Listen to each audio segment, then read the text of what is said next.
কিভাবে মানুষকে শান্তি দিতে পারে আমি চ্যালেঞ্জ দেব বর্তমানে যে ট্যাক্স দিচ্ছেন তার 10 ভাগের 1 ভাগও দেওয়া লাগবে না, আর কোনো কথা নাই। আল্লাহর দেওয়া ব্যবস্থা এটা কায়েম করেন, এটা তো কায়েম করবেন না, খালি ট্যাক্স দিবেন আর চুরি করবেন। তো আমি তো দেখলাম সাধারণ মানুষের জীবন শেষ, আমাদের রক্ত আর নাই, রক্ত শোষণ করে আর যা আছে হাড্ডি চিবিয়ে খাওয়ার মতো এদের অবস্থা হয়েছে। এরা দানব, মানুষের রক্ত লাগবে, রক্ত খাইয়া এ দানব পুষ্ট হবে। ট্যাক্সের বোঝা চাপাই দিলে পরিস্থিতি স্বাভাবিক হবে, এই কথা আপনাকে কে বলেছে? এই ট্যাক্স কেন দিচ্ছে?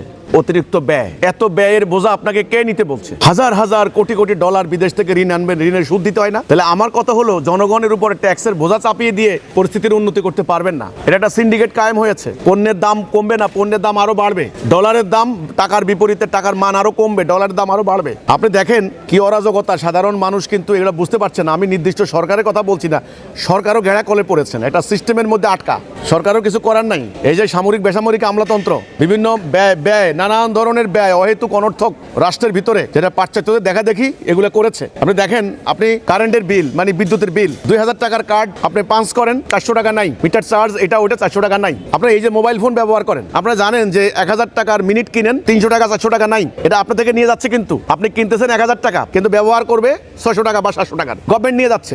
শুধুমাত্র এটা না, আজকে যদি আপনি একটা ছোট্ট মুদি দোকান দেন, আপনাকে লাইসেন্স করতে হবে, আপনাকে বছর বছর রিনিউ করতে হবে। আপনি একটা গাড়ি আনেন 6 লাখ টাকার গাড়ি, সেই গাড়ি 30 লাখ টাকা আপনাদের কিনতে হবে, 3 গুণ 4 গুণ সরকারকে ট্যাক্স দিতে হবে, আবার রেজিস্ট্রেশন ফি, আবার ফিটনেস ফি, আবার রাস্তা নামবেন ট্যাক্স দিতে দিতে আপনার কোনো আপনি পাগল হয়ে যাবেন টাকা দিতে। এরপরে ব্রিজে উঠবেন টোল, রাস্তায় উঠবেন টোল, ছোট ব্রিজ বড় ব্রিজ। তাহলে এই যে ট্যাক্স, আচ্ছা জুতা কিনবেন, আপনাকে 500 টাকার জুতা কিনেন, এখনকার 500 টাকা জুতা নাই, আপনার ওই যে 15% হিসাবে ভ্যাট নিয়ে যাচ্ছে। এখানে ট্যাক্স আছে, ভ্যাট আছে, অতিরিক্ত কর, আরো অনেক কিছু আছে, যারা কর বিশেষজ্ঞ ওরা জানেন। আচ্ছা আপনি হোটেলে যাবেন একটা 100 টাকার মুরগির একটা টুকরা খাবেন, ওকে ফ্রাই করা টুকরা 15 টাকা নিয়ে গেছে, আপনার স্লিপ দিচ্ছে। আপনি একটা কুর্তা এই যে পাঞ্জাবি কিনবেন, 4000 টাকার পাঞ্জাবি কিনবেন, 1300 টাকার ভ্যাট নিয়ে গেছে। তো কোথায় নাই এই ট্যাক্স নিতে নিতে এখন শুরু হয়েছে নতুন করে আবার ট্যাক্স চাপাও। এগুলা ওরা বলে, এই যে ওয়ার্ল্ড ব্যাংকের ওরা কিন্তু পরামর্শ, ট্যাক্স চাপাইতে হবে, বিদ্যুতের দাম বাড়াইতে হবে, তেলের দাম বাড়াইতে হবে, বাড়ান। ফলে আমরা হয়ে যাচ্ছি যন্ত্র, মেশিন। এটার নাম দিছে ম্যাটেরিয়ালিস্টিক সিভিলাইজেশন। আমাদের আত্মা হারাই গেছে, আমাদের এখন টাকা লাগবে, টাকা ছাড়া সংসার চলে না। 10-12 জন মিলে ইনকাম করলেও আর বাসা ভাড়া দিয়ে খাওন জানার, শিক্ষার ব্যয়, লক্ষ লক্ষ মানুষ মারা যাচ্ছে, চিকিৎসা নাই। এই যে এবারে হামে প্রায় কোনো কেউ তো বলে 1000-এর উপর মারা গেছে, পত্রিকা আমি কালকে পাইলাম 500-এর উপর মারা গেছে। ছোট ছোট বাচ্চা টিকা আনে নাই, ডক্টর ইউনূসের বিরুদ্ধে এটা। তো টিকা আনেন নাই, ট্যাক্স নিলেন কেন?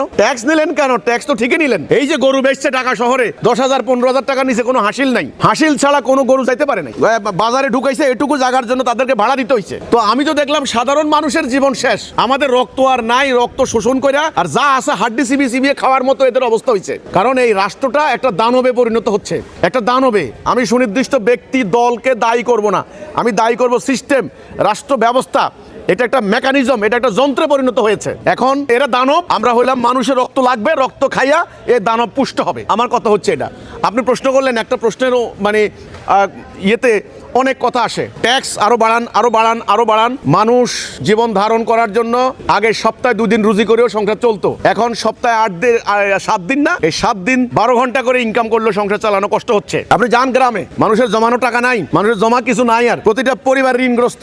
আপনি জান না যেখানে একটা গ্যাস, এখন আমরা বলতে পারবেন যে আমারে যে তুমি কি জানো বিদেশ থেকে গ্যাস আমদানি করতে হয়, বিদেশ থেকে গ্যাস আমদানি করা খরচ কত, কিভাবে গ্যাস আমার মাটির নিচের গ্যাস কেন উঠবে না? তো যাই হোক, এখন 3000 টাকা দিয়ে মানুষ গ্যাস কিনে, গ্যাস সিলিন্ডার ইউজ করে।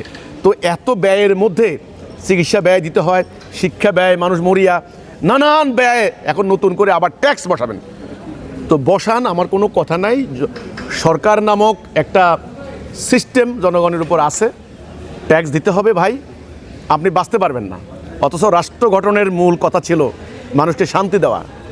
রাষ্ট্রের উদ্দেশ্য কিন্তু এটা নয় ট্যাক্স কালেকশন করে করে মানুষকে শোষণের হাতিয়ার পরিণত করা। এটা কি রাষ্ট্র গঠনের কিন্তু প্রাইমারি চুক্তি কিন্তু এটা ছিল না। ইউরোপের রাষ্ট্র দর্শন করে দেখেন, এর হলো আমার কথাটা। তো এই খালি ট্যাক্স বাড়াইয়া সমাধান হবে না। তাহলে আপনি বলতে পারেন আপনার কাছে কী সমাধান?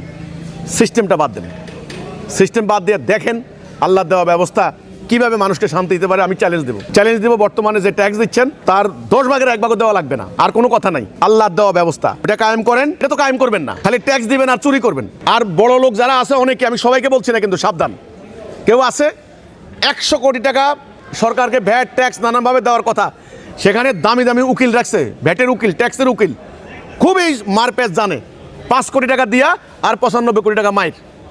আর আমরা সাধারণ জনগণ ঠিকই আমরা মাইর দেওয়ার কোনো উপায় নাই। আমরা বাইরের রাস্তাও পাই নাই। তো এখানে রাষ্ট্রে কি হচ্ছে?